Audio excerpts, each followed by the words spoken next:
नमो भगवते तस्मै कृष्णायाद्भुतकर्मणे रूपनाम विविधेन जगत्कीर्ति यूयतः सच्चिदानन्दरूपाय विश्वोत्पत्त्यादिहेतवे तापुत्रे विनाशाय श्रीकृष्णाय वयं नुमः। श्रीमद्भागवत महापुराण एकादश स्कंध अध्याय तृतीय माया से पार होने के उपाय तथा ब्रह्म और कर्मयोग का निरूपण।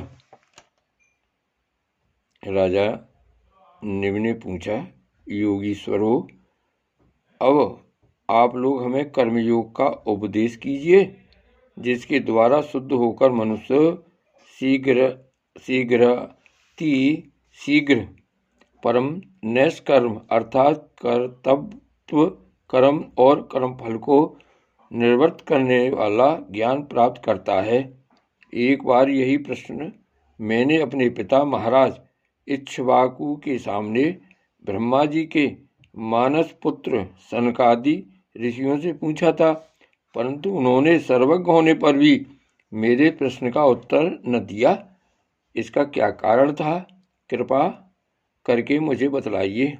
अब छठे योगीश्वर आविर्होत्र जी ने कहा, राजन, कर्म शास्त्र विहित, अकर्म निषिद्ध और विकर्म विहित का उल्लंघन, ये तीनों एकमात्र वेद के द्वारा जाने जाते हैं।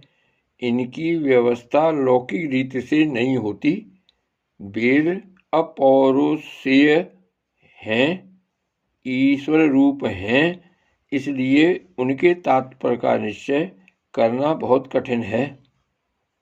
इसी से बड़े बड़े विद्वान भी उनके अभिप्राय का निर्णय करने में भूल कर बैठते हैं।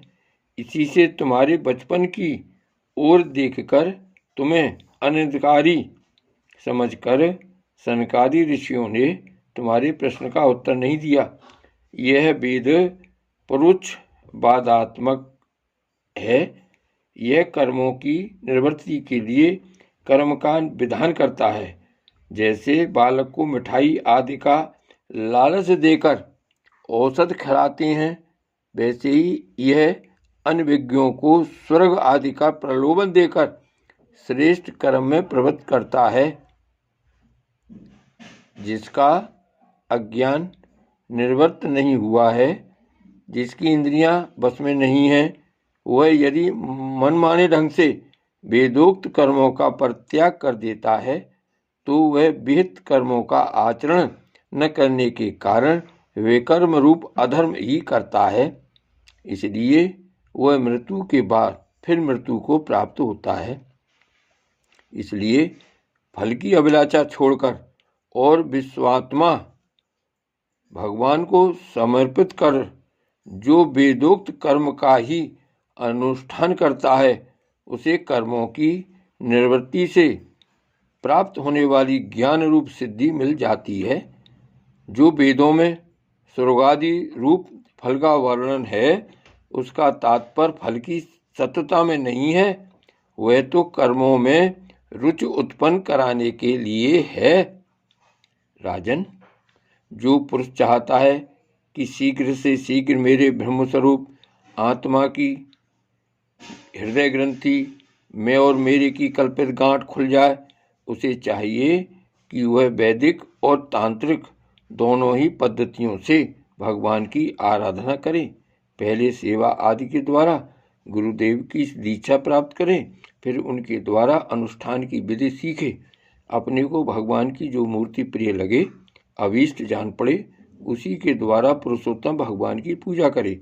पहले स्नान आदि से शरीर और संतोष आदि से अंतःकरण को शुद्ध करे।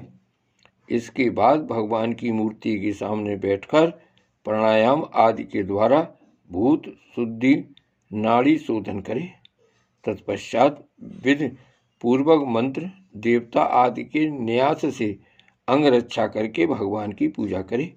पहले पुष्प आदि पदार्थों का जंतु आदि निकालकर पृथ्वी को सम्मार्जन आदि से अपने को अव्यग्र होकर भगवान की मूर्ति को पहले ही की पूजा के लगे हुए पदार्थों के छालन आदि से पूजा के योग बनाकर फिर आसन पर मंत्रोच्चारण पूर्वक जल छिड़ककर पाद्य अर्ध आदि पात्रों को स्थापित करे।